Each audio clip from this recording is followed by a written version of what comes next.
Okay, we're live. Second stop of the day. This has been one of the most challenging projects that I've done so far. This is a project in the city of Atlanta. The challenging here was the fact that the house, it was sitting on the ground.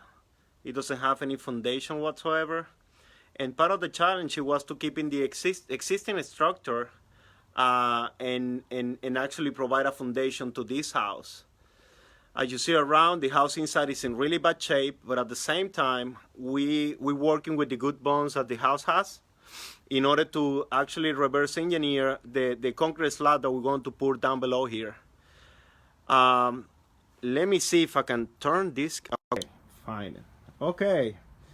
What we did is we removed the entire floor in the main level of the house. As you see, we just level with using dirt.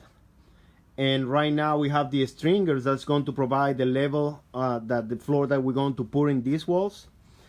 What we did basically was to build a new foundation based on footings and posts, as you see, no longer than 8 feet apart, in order to be able to raise a little bit the floor level and have a new foundation for this house. We're planning to pour a 6 inches slab concrete slab in order to rebuild the house from actually inside out. Usually you build it the other way. The other way is you put the concrete slab and you start framing on top of that. We're doing some creative ways in order to make this happen. Obviously, this work is going to be evaluated by an engineer after the fact that we have the concrete slab, but I'm pretty confident that at least the exterior walls are going to be working just fine. After the foundation, the slab is done, we're planning to on the light that you can see come through, we're going to put brick on it. We're going to do a small footing in these gaps, and we're going to fill that out with brick. But actually the house is going to be supported for the new posts that we're including here. As you see, not the entire house is in really bad shape, but some of it.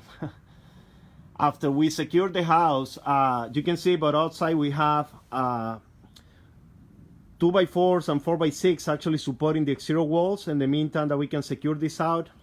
After, we're going to start doing the framing inside in order to actually re-support with all the elements that we need the entire structure of the house. As I said before, this is one of the more challenging ones. We're trying to find a really creative way to make this happen, but looking good so far. We put 24 by 24 concrete footings, 6 by 6 posts, and right now the house is well supported. I'm going to do maybe one more stop in a little bit, and I just want to start sharing the work that we do. We already put the roofing inside the house, by the way, because we're going to put the concrete slab over the new piping that we're installing here. If you have any comments, just post it below. If not, share this video. But basically what we're just doing is reverse engineering the way that we're going to do the foundation in this house, in order to preserve and save most of the exterior part of it, the exterior part of it, in order to make this project happen. Stay tuned, more videos to come, and if you want to drop a line, more than happy to it. Have a wonderful day.